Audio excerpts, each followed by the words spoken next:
أعوذ بالله من الشيطان الرجيم. بسم الله الرحمن الرحيم. الحمد لله رب العالمين، والصلاة والسلام على سيدنا محمد أشرف الأنبياء والمرسلين وعلى آله وصحبه أجمعين.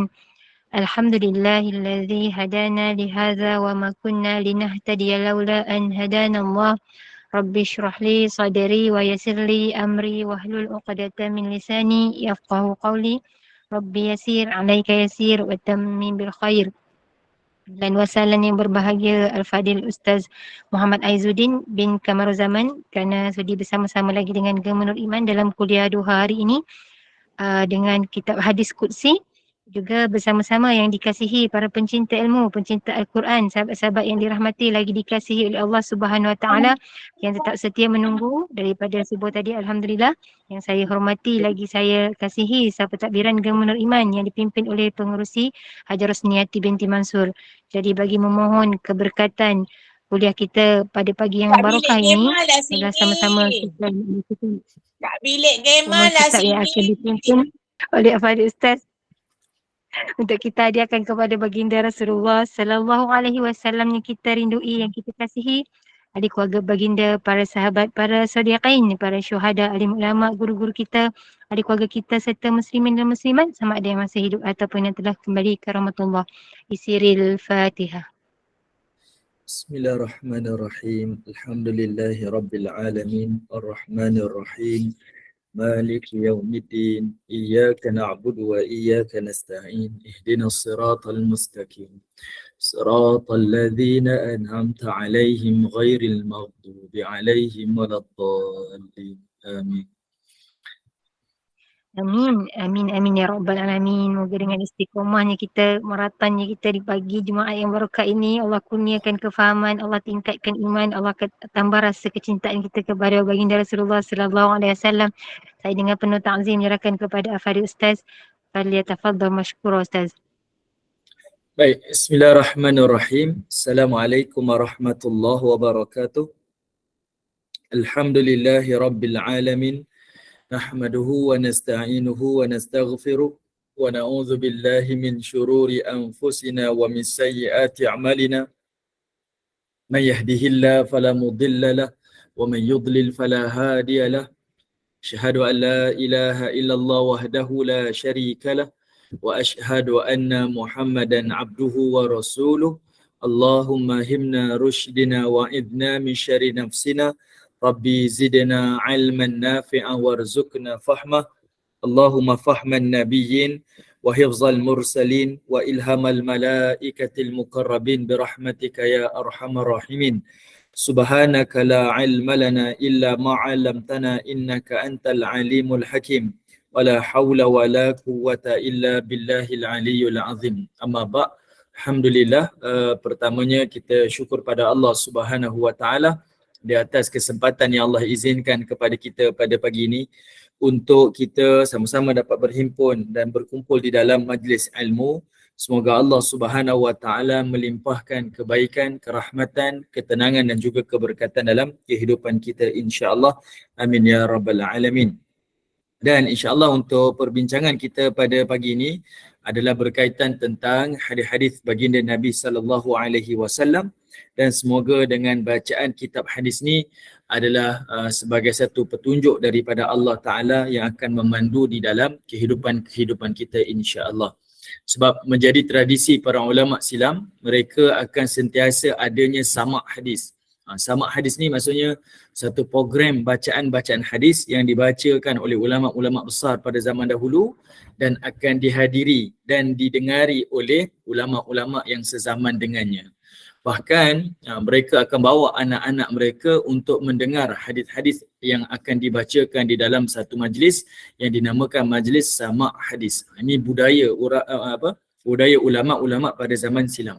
Namun sayangnya budaya ni tak terkenal dan budaya ni tidak ada lagi dah pada zaman kita, melainkan di dalam majlis-majlis yang khusus sahajalah. Jadi kita meneruskan tradisi-tradisi ini, semoga menjadi kebiasaan kepada kita mendengar hadis-hadis daripada baginda Nabi SAW. Mudah-mudahan dengan bacaan hadis ini menjadi petunjuk, penyuluh di dalam kehidupan, dan semoga hadis-hadis inilah yang menjadikan kekuatan kita untuk beramal dan juga menjadi asbab kita mendapat syafaat dan dapat minum air daripada telaga baginda Nabi SAW di yaumul akhirah, insya-Allah. Amin ya rabbal alamin. Baik, ibu-ibu, bonda-bonda yang dirahmati oleh Allah, insya-Allah untuk pagi ini kita akan berbincang iaitu dalam kitab hadis Qudsi, hadis yang kelima dalam bab kitab kematian pada muka surat 78.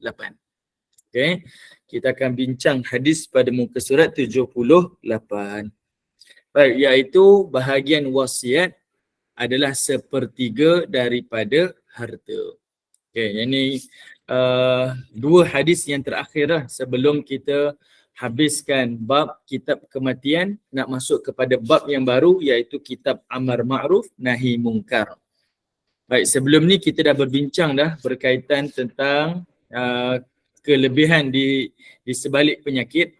Kemudian kita berbincang berkaitan tentang hamba yang suka untuk bertemu dengan Allah Ta'ala iaitu menghadapi waktu kematian. Kemudian kita dah bincang berkaitan tentang pengampunan Allah di atas penyaksian manusia. Dan juga kita pun dah berbincang berkaitan tentang bersabar di atas kematian orang yang kita kasihi. Sekarang kita berbincang berkaitan tentang manusia-manusia yang hidup dan meninggalkan wasiat kepada pewaris-pewarisnya. Okey. Yang dimaksudkan bahagian wasiat adalah sepertiga daripada harta ni. Ini adalah perbincangan tentang wasiat, bukan faraid. Kalau faraid tu seluruh harta yang kita tinggalkan, seluruhnya itulah yang akan difaraidkan, akan dipusakakan kepada waris-waris kita lah. Tapi kalau kita nak wasiatkan, wasiat ni maksudnya kita upah seseorang tu untuk uruskan dan kita wasiatkan, selagi kita hidup tak dipindahkan lagi harta tu, melainkan kita meninggal dunia barulah dipindahkan berdasarkan kepada wasiat kita. Ia tak dibenarkan kepada seluruhnya, hanya 1/3 sahaja harta itu yang boleh diwasiatkan. Okey, ini perbincangan lanjut ni kena rujuklah kepada pakar-pakar dalam bidang ni lah. Saya taklah pakar dalam bidang ni. Okey, cuma kita nak bincang berkaitan tentang hadis tersebut. Saya percaya ibu-ibu bonda-bonda depan saya ni banyak harta. Jadi banyaklah benda yang nak kena fikirkan selepas kematian. Okey, insya-Allah. Okey, apa dia? Tengok hadis daripada riwayat Ibnu Majah. Hadis ni adalah bertaraf sanadnya dhaif, lemah. Diriwayatkan daripada Abdullah bin Umar radhiyallahu anhuma, beliau berkata, qala Rasulullah sallallahu alaihi wasallam, iaitu baginda Nabi sallallahu alaihi wasallam telah bersabda. Kata Nabi, innallaha azza wa jalla yaqul, sesungguhnya Allah azza wa jalla telah berfirman. Apa kata Allah? Ya bena Adam, wahai manusia, wahai anak cucu Adam. Ataupun boleh jadi Allah Ta'ala akan menyeru nama kita secara khusus.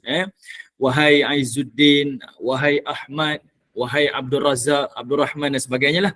Allah Ta'ala akan memanggil manusia keseluruhannya. Lalu Allah mengatakan, ithnatani, ada dua perkara, lam takul laka wahidatum minhuma. Yang mana dua perkara itu, salah satu daripadanya adalah bukan untuk kamu. Allah Ta'ala nak sebut ada dua perkara. Dua perkara ni adalah dua keistimewaan yang Allah khususkan kepada umat Nabi SAW. Yang boleh jadi mungkin, saya tak pasti, mungkin dia tidak ada pada umat-umat yang terdahulu. Okey, sebab itu Allah Ta'ala sebut isnata. Ada dua perkara, salah satu daripada dua ni, dia kata Allah Ta'ala, takul laka wahidatum minhuma. Dua perkara tu, salah satunya adalah bukan untuk kamu. Maksudnya satu untuk kamu, satu lagi bukan untuk kamu. Walaupun satu tu bukan untuk kita, tapi satu itu akan menjadi manfaat dan rahmat kepada kita. Dia bukan untuk kita, tetapi dia akan jadi manfaat dan rahmat kepada kita. Iaitulah harta pusaka. Kan? Harta pusaka ni bukan untuk kita. Kita dah meninggal dah. Kita dah tinggalkan harta kita, waris-waris kita dah. Dan harta yang kita kumpulkan tu tak akan kembali kepada kita, tapi diserahkan kepada waris kita. Jadi sebab itu disebutkan satu daripadanya bukan untuk kamu dah, tetapi dia berganti menjadi rahmah kepada kamu dan berganti menjadi manfaat kepada kamu. Sebab itu Orang mukmin ni kalau dia ada harta, jangan kita ingat kumpulkan harta tu hanya untuk kehidupan kita. Selalu kita diajar dalam bab pengurusan kewangan kan. Pengurusan kewangan ni baguslah.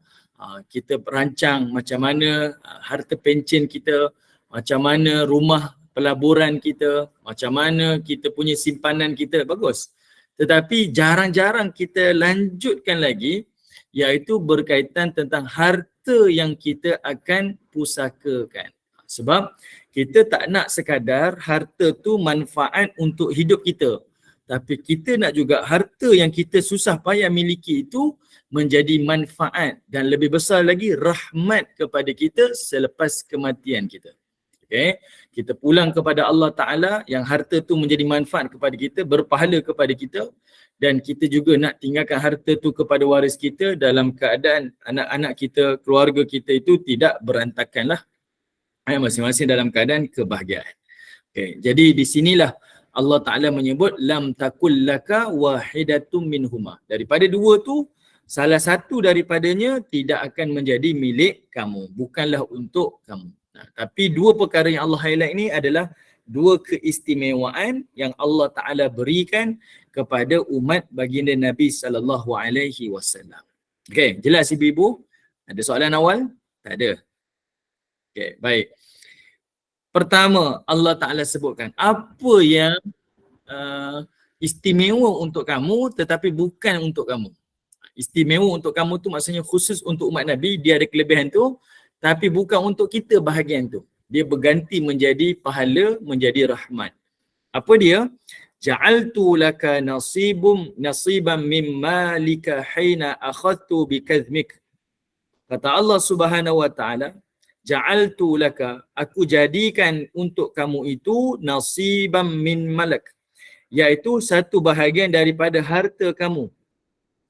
Hina akhadtu bikazmika, ketika mana aku memutuskan nafas kamu. Maksudnya matinya kamu nanti, aku jadikan bahagian daripada harta yang kamu tinggalkan itu. Liutahhiraka bih wa uzakkiyaka, yang mana aku akan sucikan dan aku akan bersihkan harta tersebut. Melalui apa? Iaitu melalui harta pusaka. Melalui harta pusaka. Okay. Wasiat perkara lain, faraid perkara lain. Ibu-ibu jelas? Okey, saya nak bagi gambaran sikit je. Saya tak nak detailkan benda-benda ni sebab ada bahagian yang saya tak tahu. Jadi saya tak nak jawab lah. Pertama, iaitu dari sudut harta ni ada tiga jenis. Harta milik kita, kemudian harta yang diwasiatkan, kemudian harta yang dipusakakan. Harta yang menjadi milik kita ni, masa kita hidup, inilah harta saya. Jadi harta-harta yang menjadi milik kita ni, kita boleh serahkanlah kepada sesiapa yang kita nak. Masa saya hidup ni, ni ambil ni harta awak. Kereta mak ni mak nak bagi Along. Kereta nombor 2 ni mak nak bagi Angah. Contohlah, rumah ni, waktu hidup tu kita dah serahkan dah. Penyerahan tu bukan berlaku selepas kematian. Penyerahan tu berlaku ketika hidup. Macam kita ada duit, kita pindah harta tu. Ni duit mak bagi awak. Sekarang juga mak bagi. Duit tu dah jadi milik si anak ataupun milik seseorang. Maka dah berpindah. Berapa banyak terpulang kepada pemilik harta tersebut. Itu harta milik kita. Okey. Kalau kita hanya kata apa? Harta ni, rumah ni mak nak bagi dekat anak perempuan mak. Contohlah kan budaya kita macam tu. Rumah ni mak nak bagi dekat anak perempuan mak. Tapi lepas mak meninggal lah. Selagi mak masih hidup, mak nak duduk rumah ni. Tapi lepas mak dah meninggal, ni dah jadi rumah awak. Itu artinya ia menjadi harta wasiat. Diwasiatkan lepas kita mati. Sebab kita hidup lagi, kita tak nak pindah milik. Lepas kita mati tu baru kita nak pindah milik. Itu maknanya kita dah wasiatkan. Benda ni saya tak pasti. Baiknya pergilah rujuk kepada pejabat agama daerah ataupun negeri masing-masing lah. Kalau di negeri Selangor ni, dia ada satu unit, nama dia unit MAL. Kena bincang dengan pegawai-pegawai agama itulah yang lebih mahir dalam bidang ni. Memang itulah kerjanya dan memang itulah kepakaran mereka. Okey. Benda ni kena clear lah. Dia termasuk, dia isu yang selalu saya jumpa, iaitu contohlah, anak hadiahkan kereta pada ayah. Anak ni ada harta sikit, dia belikan kereta untuk ayah. Dialah yang bayarkan kereta untuk ayah, dialah yang hadiahkan kereta tu untuk ayah. Bila ayah tu meninggal, anak tu ambil balik kereta tu sebab kereta ni saya beli. Dan kereta ni saya yang bayar dan saya hadiahkan untuk ayah. Kena ingat kereta tu bukan milik si anak walaupun si anak yang bayar. Kerana apa? Kerana kereta itu pemilikannya adalah milik si ayah. Dan ayah dah meninggal dah, maka kereta itu menjadi harta pusaka. Dia bukan kira siapa bayar, tapi siapa yang memilikinya. Sebab masa kita hidup, kita dah bagi kat ayah kan? Kita dah hadiah untuk dia. Jadi pemiliknya siapa? Ayah. Walaupun saya bayar bulan-bulan, pemilik dia ayah. Bila dia meninggal, dia termasuk sebagai harta pusaka. Yang ni kita kena maklumlah. Okay, benda ni kena clear. Dan kalau nak betul-betul detail, saya ulangi lagi sekali, pergilah ke pejabat agama ataupun agensi-agensi yang terlibat berkaitan tentang harta pusaka, pengurusan harta dan sebagainya. Sebab inilah isu yang akan menyebabkan hubungan kekeluargaan itu berantakan. Nampak tak? Kita baca hadis ni daripada awal bab kematian ni, dia membantu kita. Sebelum ni dia ajarkan kepada kita jaga hubungan dengan manusia kan. Sebab penyaksian orang lain kepada kita itu menjadi pengampunan kepada kita. Manusia kata kita baik, baiklah kita. Manusia kata kita jahat, jahatlah kita di sisi Allah Ta'ala. Dia ajarkan kepada kita bab tu. Sekarang, hadis ni mengajarkan kepada kita setiap orang mukmin ni akan kembali kepada Allah. Dan dia ajarkan kepada kita pengurusan harta. Tapi kita ni jadi takut bila nak bincang bab ni. Nak mak mati awal ke? Nak ayah mati awal? Tidak. Sebenarnya inilah kaedah pengurusan. Iaitu kita ni sediakan payung lah sebelum hujan. Perkara ni perkara yang mungkin agak tabu dalam masyarakat kita nak bincang bab harta-harta ni kan. Tapi benda ni sangat-sangat penting. Ada kalanya mungkin tak terlibat pun perbincangan ni. Bila berlaku kematian, kita pun dah uruskan jenazah si mati, ahli keluarga kita. Lepas tu sementara adik-beradik masih lagi ada dalam apa kita kata suasana kematian tu, mungkin 2-3 hari masih lagi bercuti, itulah waktu yang paling terbaik untuk berbincang tentang harta pusaka. Sebab waktu lain kita tak tahu dah mereka ada cuti ke, boleh balik ke. Tapi benda itulah yang paling sensitif, betul kan? Paling sensitif. Jadi sebagai seorang ibu, sebagai seorang ayah, benda tu penting untuk kita educate anak-anak kita, keluarga kita. Andai misalnya kita meninggal dunia, kita dah meninggal dah diuruskan jenazah kita, dah dikebumikan. Tapi bab harta masih lagi tertangguh. Maksudnya tak selesai lagi urusan kita di dunia. Sebab anak-anak masing-masing kata, oh tak payahlah cerita harta mak, cerita harta ayah ni, bukan kita nak pun. Seolah-olahnya, tapi kita terlupa, di situ sebenarnya ada hak si mati itu untuk diselesaikan. Kalau tidak, ada benda yang masih lagi tertangguh. Jadi selesaikan. Jadi kita didik anak-anak kita ni, keluarga kita, kalau kita meninggal dan kita membawa harta-harta kita masih lagi ada, biar selesaikan. Meninggalnya kita, selesaikan segera harta tersebut. Nanti akan jadi lebih banyak isu lagi. Yang pemilik harta meninggal pula, kena bagi pula kepada pewaris dia lagi. Dia panggil asabah lah. Macam-macam lah. Ada dia punya pengiran-pengiran dia. Dia sangat rumit lah. Jadi perkara-perkara tu perlu dia ambil kira. Jadi benda tu penting lah dalam kalangan masyarakat kita untuk menguruskannya. Okay? Baik. Jadi kita kena educate lah keluarga kita, adik-beradik kita. Bila berlaku kematian orang tua kita, mereka tak rasa benda ni tak payah cerita. Nantilah lepas mak meninggal setahun dua, kubur merah lagi. Tak, dia bukan soal tu. Yang kita kasihankan si mati. Ada benda yang dia tak selesai lagi, iaitu bab harta dia. Dengan harta yang ditinggalkan tu, itulah yang kita akan gunakan untuk kita bayar hutang-hutang dia. Kalau ada. Dan kemudian harta itulah yang perlu diagih-agihkan. Kerana apa? Sebab harta yang diagih itulah yang disebut dalam hadis ni, supaya dia bukan jadi hak si mati dah, tetapi dia menjadi rahmat dan dia jadi manfaat kepada si mati nanti. Okey, itu benda yang kita kena cakna. Okey, baik. Sebelum kita lanjutkan. Okey, betul kan? Adik-beradik kadang tak sepakat. Kenapa tak sepakat? Sebab isunya tak di-educate lah. Benda tu kita tak cerita detail. Kita tak educate keluarga, anak-anak kita, adik-beradik kita. Jadi benda ni kena bincang. Sebab bila sebut benda ni kita kata, oh ni mata duitan. Dia bukan isu mata duitan. di isu pengurusan. Agama ni mengajar kita kena urus. Kena urus harta-harta kita supaya jadi manfaat bukan di dunia je, tapi menjadi manfaat di hari akhirat. Okey. Baik, sekarang kita tengoklah sedikit berkaitan tentang harta pusaka ni. Harta pusaka ni ada beberapa sebab kita boleh mewarisi harta pusaka. Okey. Pertama iaitu melalui keturunan.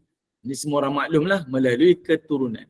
Dan keturunan ni dipecahkan kepada dua. Ada usul, ada furuk.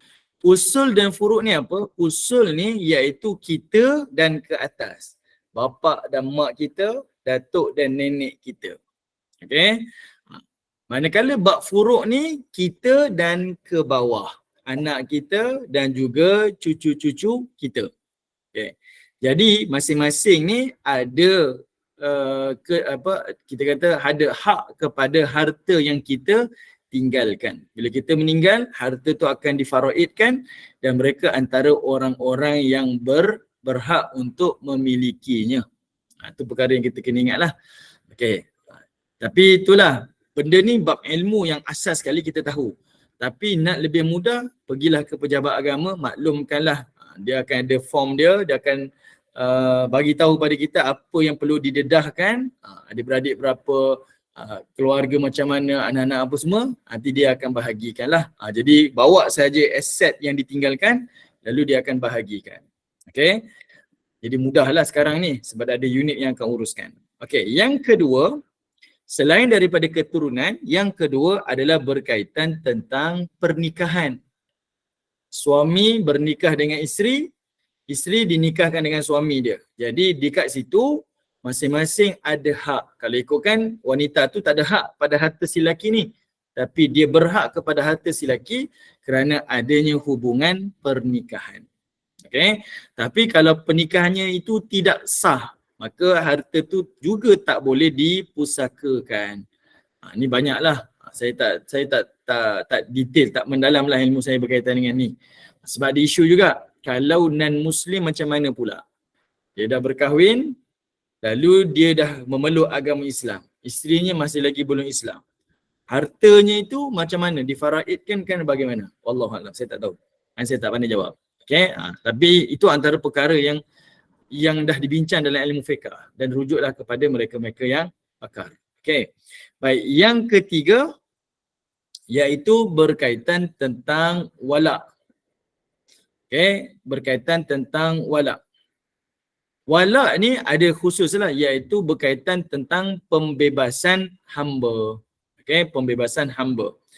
Iaitu untuk bekas pemilik hamba daripada hamba yang dibebaskan itu, mereka ni akan mewarisi harta. Tapi sekarang ni tak timbullah isu ni. Tapi zaman dahulu untuk pembebasan hamba tu ada hak mereka untuk mewarisi harta pusaka si mati. Yang keempat, yang keempat ni, kalaulah si mati tu tidak ada waris. Dia tak ada waris dan dia tak wasiatkan pula untuk yang ini saya nak pergi wakafkan ke masjid ke jabatan agama ke rumah saya yang saya invest ni, rumah investment saya ni, saya nak jadikan rumah anak yatim ke, dia tak ada wasiat dan tak buat apa-apa. Dia mati macam tu sahaja dan harta tu kekal macam tu. Maka di situ harta tu perlu diserahkan kepada Baitul Mal. Harta tu perlu diserahkan kepada Baitul Mal. Supaya apa? Supaya harta-harta tu dapat dimanfaatkan. Okay, harta-harta tu dapat dimanfaatkan. Ini antaralah 4 perkara harta itu dipusakakanlah.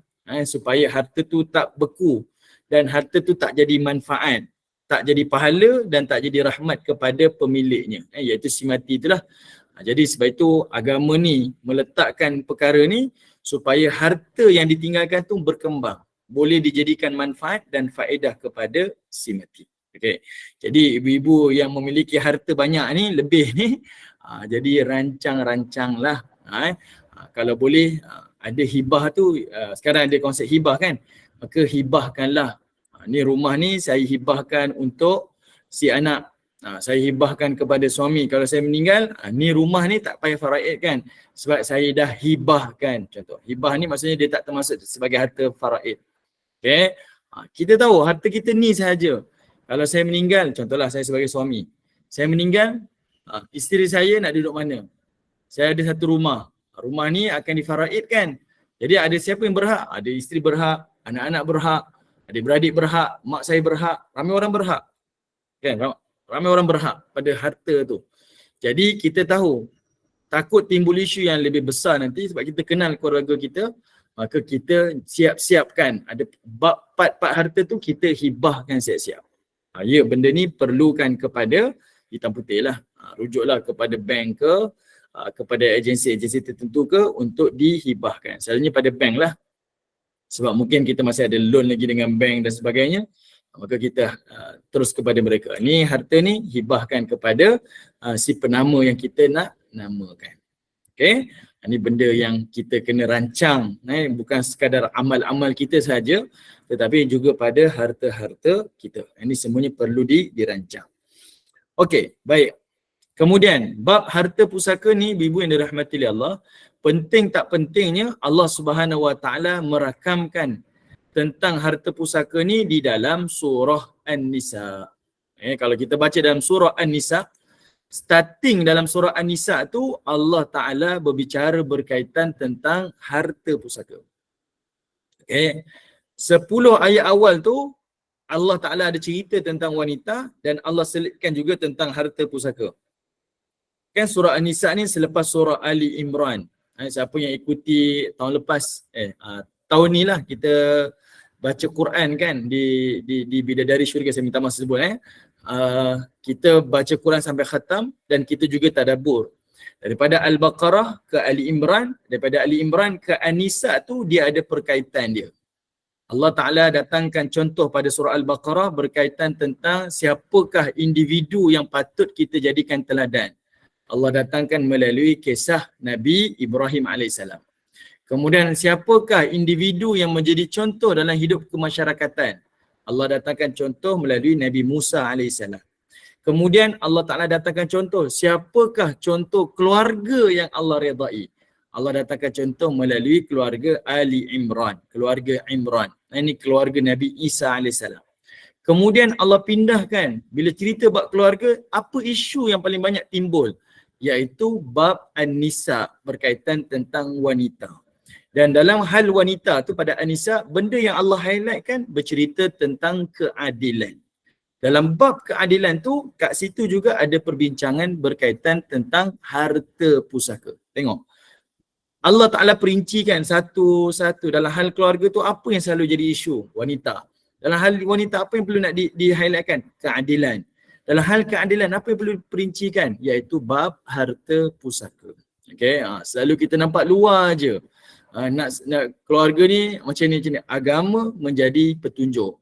Dia adalah cara hidup sebenarnya. Mengajarkan kepada kita macam mana nak menguruskan kehidupan seperti mana yang Allah kehendaki dan seperti mana yang Allah redai. Okay? Jadi perkara-perkara inilah ibu-ibu kena ambil tahu. Ambil maklumlah berkaitan tentang ni. Okay. Baik. Saya mohon maaf lah sebab dalam hal faraid ni bukan bidang saya lah. Okay, jadi boleh rujuk kepada siapa-siapa yang pakar. Jadi ibu-ibu, kalau ada suami dan masih lagi ada harta-harta yang kita rasa lebihan-lebihan yang mungkin kita meninggal, kita tinggalkan, maka rujuklah kepada mereka-mereka yang pakar. Okay, supaya harta tu diurus sebaiknya selepas kematian. Sebab kita fikir, dia nak dijadikan sebagai manfaat dan juga rahmat kepada kita di hari akhirat. Okay, selesai. Tak ada soalan kan? Selesai. Berkaitan tentang harta pusaka. Kalau ibu-ibu tanya pun saya tak boleh jawab. Okey. Baik, kita sambung lagi. Yang kedua, yang menjadi keistimewaan kepada umat Nabi SAW itu, kata Allah Ta'ala, وَالصَّلَاةُ عِبَادِي عَلَيْكَ بَعْدًا كِضَاءِ أَجَلِكَ. Iaitu, yang kedua adalah salat hamba-hambaku ke atas kamu selepas kematian kamu. Yang keduanya kelebihan untuk umat Nabi SAW ni adalah salat jenazah. Iaitu salat jenazah. Salat jenazah ni menjadi kebaikanlah kepada si mati. Kita mendoakan kepada si mati. Lagi banyak orang yang datang salat jenazah kita, maka ramailah yang mendoakan kita. menjadi penyaksian kepada kita, dan ramailah dan menjadi asbab kepada syafaat kepada kita di hari akhirat, bahkan menjadi pengampunan kepada kita semua. Jadi dua perkara ni adalah perkara yang kita kena ambil maklum. Berkaitan tentang solat jenazah tu kita dah pernah bincang dah pada hal sebelum ni lah. Dia jadi syafaat, dia jadi penyaksian, dia sebahagian daripada doa dan sebagainya lah, insyaAllah. Okey, tadi saya nampak Bonda Aziah ya. Bonda Aziah nak tanya soalan ke? Okey, mungkin tertekanlah kot. Okey. Okey, Bonda Ramsiah Ahmad. Silakan kalau ada soalan. Assalamualaikum. Ustaz. Waalaikumsalam. Nak tanya sikit tapi macam mana? Pasal faraid ni lah. Baru ni abang ipar meninggal. Dia ada 2 isteri. Lepas tu dia dah tulis surat siap-siap dengan saksi sekali lah tapi tanpa peguam lah. Dia tulis surat tu untuk isteri pertama dengan isteri kedua duit sama banyak lah. Lepas tu isteri yang kedua tu dia ada anak seorang lelaki sama banyak juga lah. Dia bertiga ni. Lepas tu anak lelaki dia dah meninggal. Lepas tu bila dia meninggal duit tu boleh diparaidkan ke ataupun jadi hak dia orang tu. Okey, baik. Okey. Okey, terima kasih. Okey, di sini ada dua lah tapi saya minta maaf saya tak dapat jawab secara detail tapi kena rujuk sebenarnya. Ada dua perkara. Pertama, ada beza berkaitan tentang harta yang perlu difaraidkan. Ni semua harta ni perlu difaraidkan. Yang kedua, kita kena faham, ada juga orang yang dinamakan itu dia bukan pemilik harta tu, tetapi sebagai orang yang kena uruskan harta tu. Contohlah kadang-kadang kita ada duit ke WSP, kita letakkan penama. Siapa penama? Kita letak nama ibu kita letak nama isteri kita. Bukan bererti dia yang dapat duit tu. Ni duit saya ni sebab suami saya ataupun si mati dah letak nama saya ni. Tidak, tapi kitalah orang yang diamanahkan.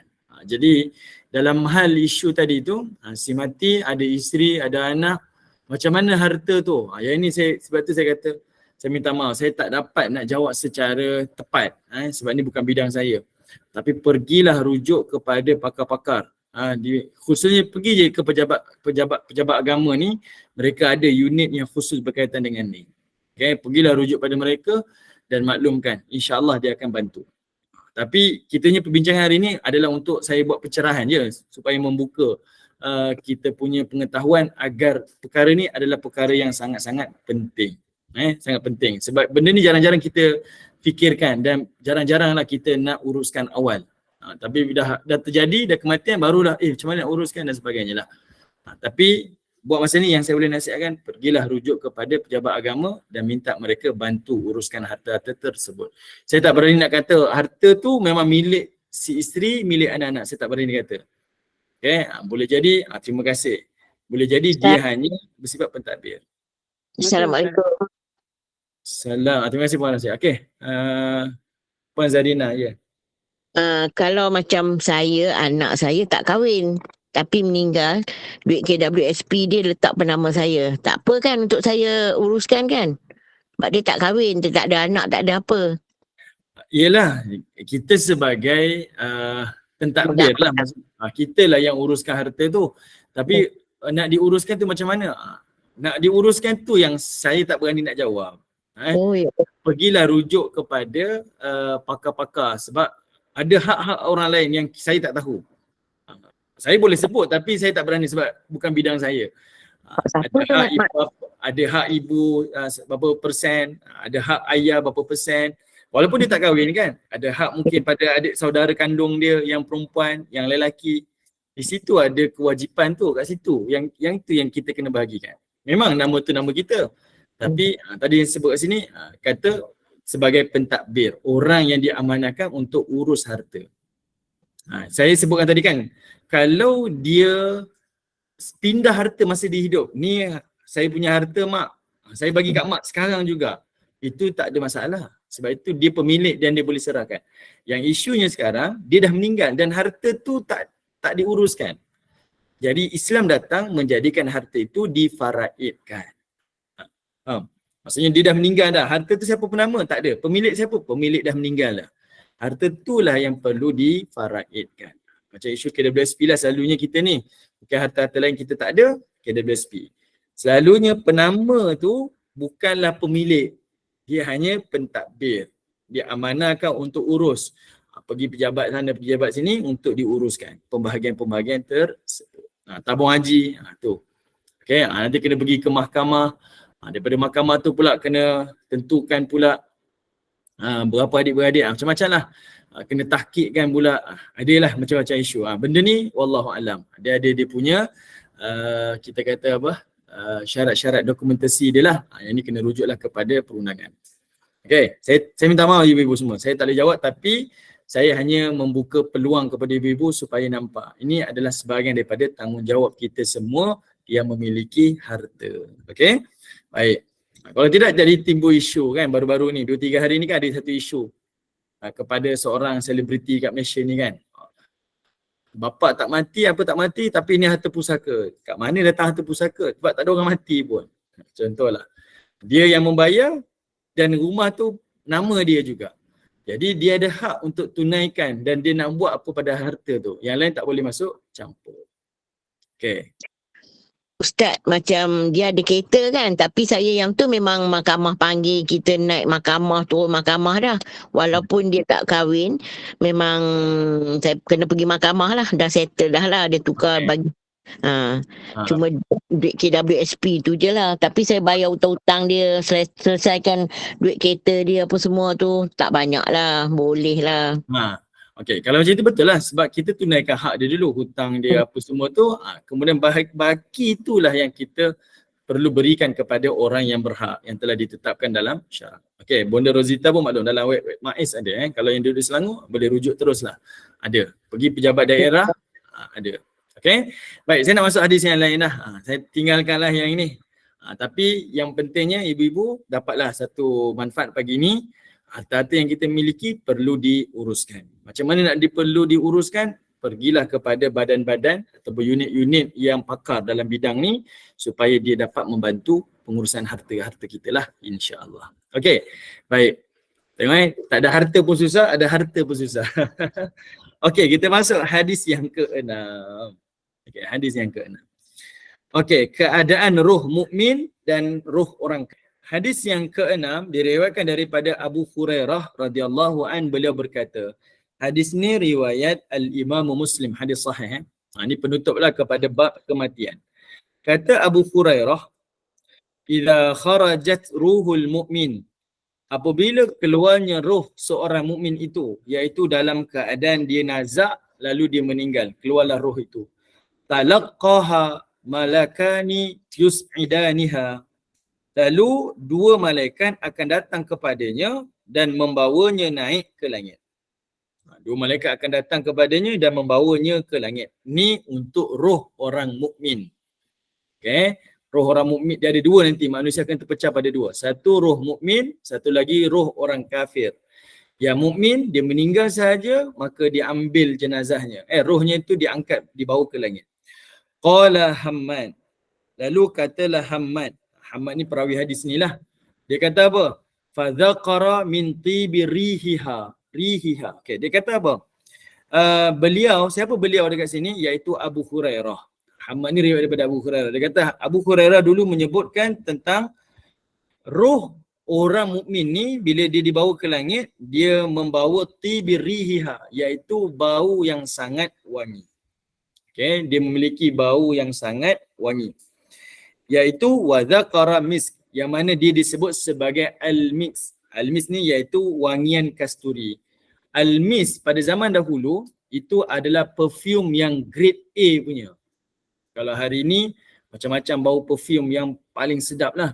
Ada yang satu minyak wangi harga 1,000, 2,000 dan macam-macam jenis harga lah. Jadi al-misk pada zaman Nabi SAW, pada zaman silam, dia adalah perfume yang duduk di grade paling terbaik. Okay, grade paling terbaik. Disebut juga al-misk ini dia ambil daripada darah kijang. Darah kijang kan. Kan dia, kijang ni dia akan keluarkan darah daripada perut dia tu. Dia akan jadi macam bulu lah. Boleh ibu-ibu boleh tengok dekat Google ada dia tengok daripada tu dia akan menghasilkan wangian yang sangat wangi. Daripada darah kijang tu jadi wangian mix. Okey, itu zaman dulu paling mahal. Dan wangian tu sedikit tapi dia kekal baunya lama. Sebab itu saya tengok ada satu kajian menyebutkan kalau orang kata ini adalah minyak mis. Minyak mis yang ada pada hari itu adalah campuran lah di antara alkohol dengan mis. Yang original tu lah pati tu. Pati tu sedikit. Yang banyak tu adalah alkohol supaya bau tu dia boleh spread. Sebab kalau tak ada alkohol, bau tu tak boleh spread. Dia kalau kita dekat baru dia bau. Tapi bau yang boleh spread ni, dia hanya melalui alkohol. Dan alkohol boleh tak kita gunakan sebagai wangian dan dibawa solat? Jawapannya adalah boleh. Tak jadi isu. Wangian yang ada alkohol ni boleh dibawa solat. Sebab dia bukan alkohol yang diminum. Dia adalah alkohol yang dipakaikan kepada wangian-wangian kita. Hukum solatnya adalah sah, tak timbul isu. Okey, baik. Kemudian, jadi wangian kita boleh bayangkanlah kalau satu parti mix tu bercampur dengan alkohol pun gitu, wangilah perfume ni. Bayangkan ni adalah mix yang pure punya, tak campur apa-apa, dia sangat-sangat wangi. Okey, sangat-sangat wangilah. Jadi itulah bau kepada roh orang mukmin setelah mereka meninggal dunia. Qala wa yaqulu ahlas sama'. Lalu katanya penduduk langit pun berkata, ruhun tayyibatun ja'at min kibalil ard. Dia kata apa? Roh orang baik telah datang daripada bumi. Ni roh orang mukmin ni telah kembali kepada Allah Ta'ala. Ni roh orang baik ni. Penghuni-penghuni langit akan viral lah kat langit nanti sebut. Ni roh orang-orang saleh ni. Dia dah keluar daripada bumi, inilah bau mereka yang sangat harum.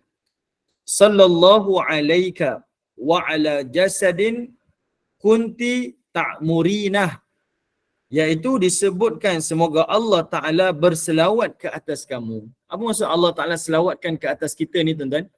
Iaitu berarti Allah Ta'ala rahmati kita, Allah Ta'ala redai kita dan Allah Ta'ala ampuni kita.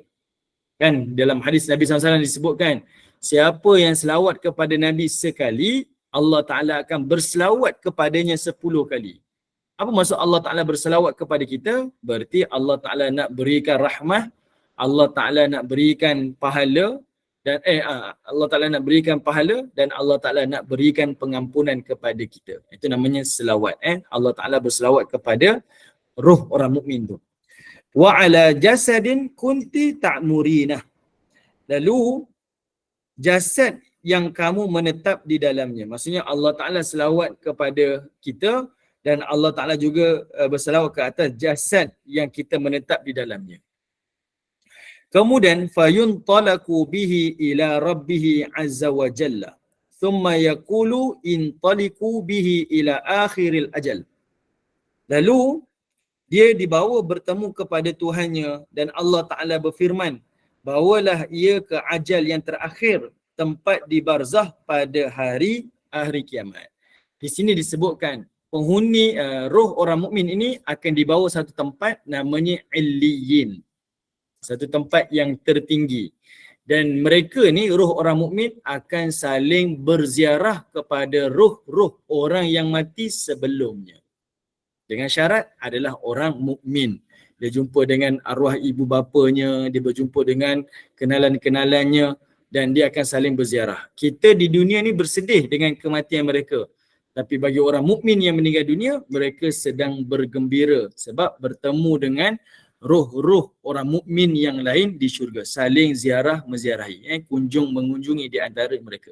Ini dibincangkan di dalam pandangan Al-Imam Qurtubi di dalam dalil-dalil yang sahih lah. Ini banyak perbincangan dekat sini. Okey, ada banyak perbincangan dekat sini. Okey, baik. Ibu-ibu yang dirahmati Allah Subhanahu Wa Taala. Di sini ada banyak tafsiran lah. Di sini ada banyak tafsiran.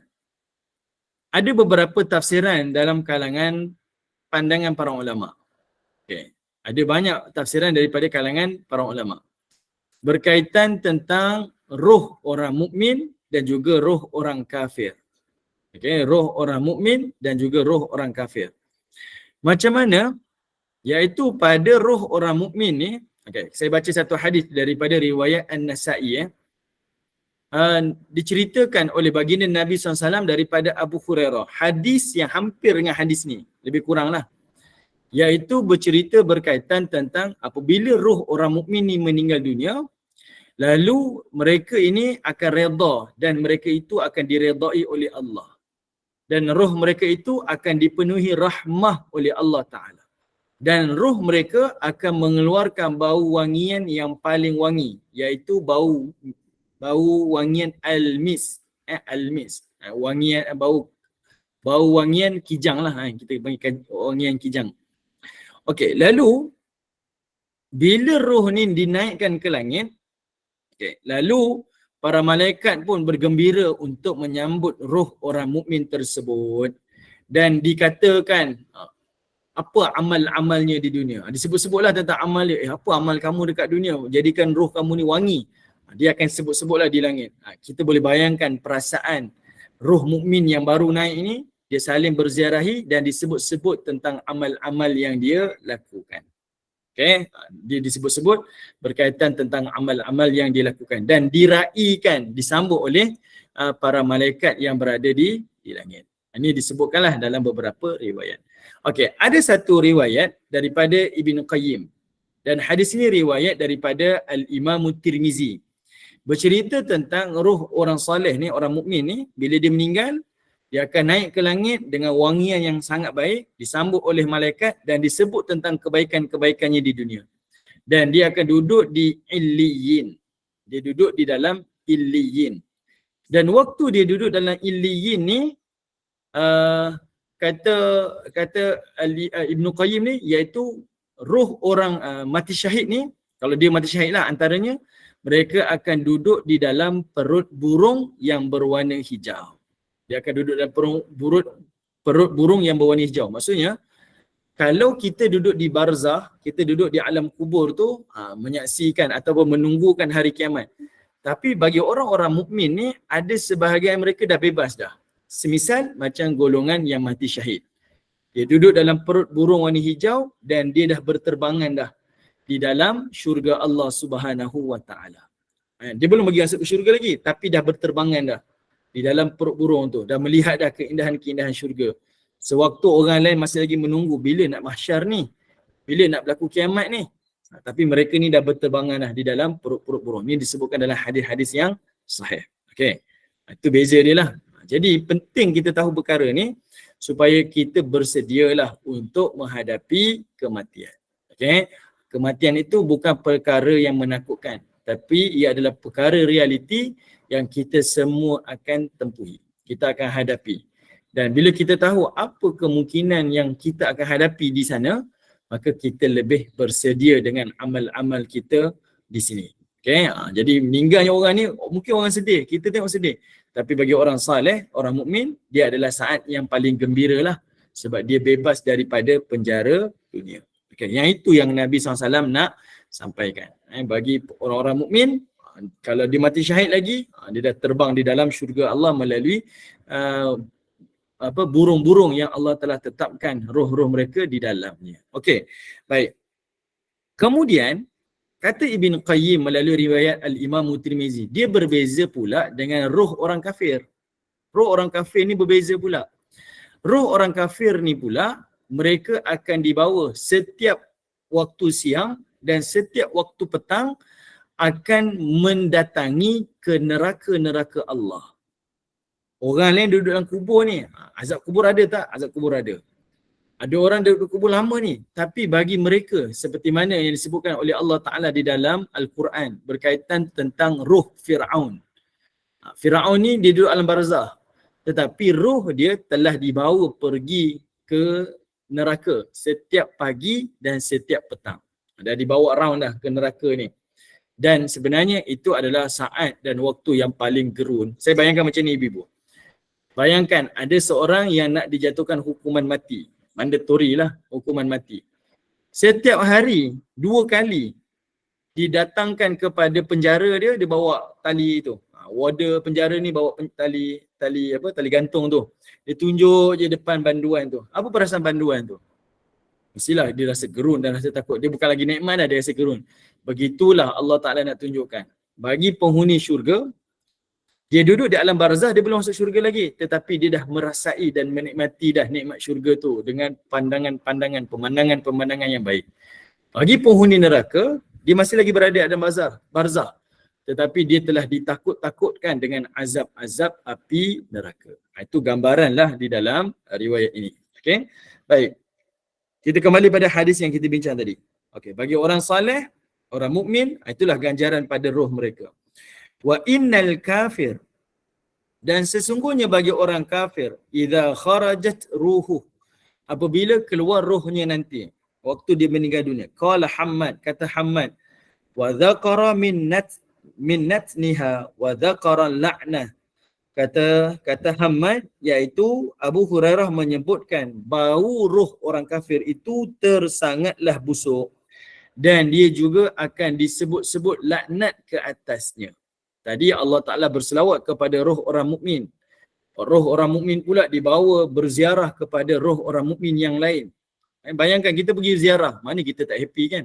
Kita di dunia pun pergi ziarah kawan kita. Tadi saya tengok bonda mana duk share tadi, nanti nak pergi ziarah ke pusat tahfiz kan, ziarah ke pusat tahfiz Dr. Ashraf.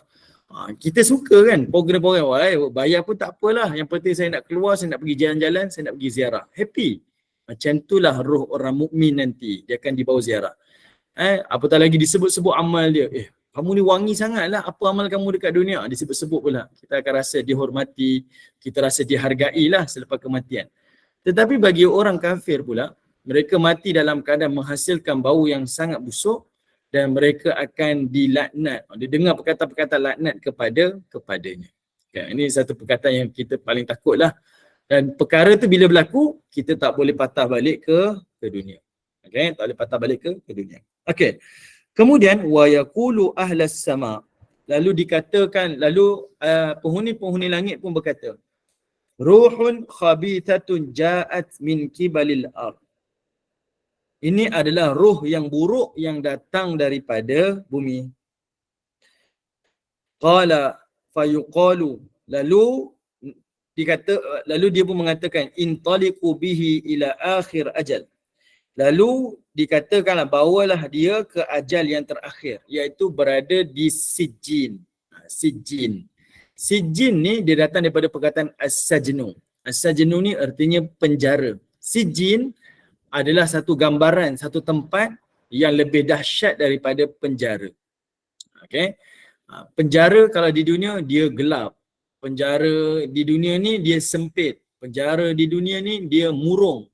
Dia membawa emosi yang tak seronok pada kita. Penjara Sijjin dia lebih dahsyat lagi. Dia lebih gelap, dia lebih azab, dia lebih stres, dia lebih kemurungan. Allah Ta'ala akan menyeksa manusia sebelum mereka berada di yaumul qiyamah. Di alam barzah tu lagi mereka dah rasa kemurungan, dia dah mula rasa stres dan sebagainya. Itu yang nak disampaikanlah di dalam hadis ni. Qala Abu Hurairah, lalu kata Abu Hurairah, farrada Rasulullah sallallahu alaihi wasallam raitatan kanat alaihi ala anfihi hakadha. Lalu Nabi SAW dia ambil pakaian dia yang paling tebal, lalu Nabi letak kat hidung dia macam ni. Sebab nak gambarkan, iaitu bau roh orang kafir itu terlalu busuk. Nabi isyaratkanlah, Nabi ambil kain, Nabi buat macam ni. Okay? Dia terlalu busuk. Okay? Terlalu busuk. Jadi inilah keadaan roh orang mukmin dan begitulah juga dengan roh orang-orang kafir. Wallahu a'lam.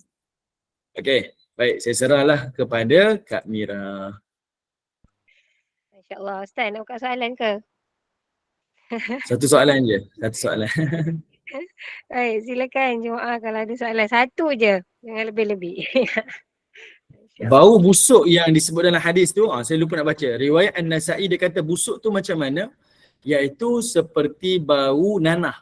Nabi SAW sebut dalam hadis yang lain, iaitu dia bau seperti bau nanah. Yang mana bau yang keluar daripada bangkai yang mereput. Kita boleh bayangkanlah bau bangkai macam mana kan? Yang sangat busuk. Itulah bau roh orang-orang kafir. Okay. Kalau ada lah, kalau tak ada tak apa. Okay. Kalau tak ada saya tutup. Okay, semua terkesima saya. Dia semua pergi sarapan, tak sarapan dan berbagi. Saya pun tak sampai Ustaz. Masya-Allah, tak apa. Insya-Allah. Okey, baik. Alhamdulillah, barakallahu fiik, jazakumullah khairan jazak. Hari ni 2 hadis kan Ustaz? Insya-Allah. Ya, hari dia hadis.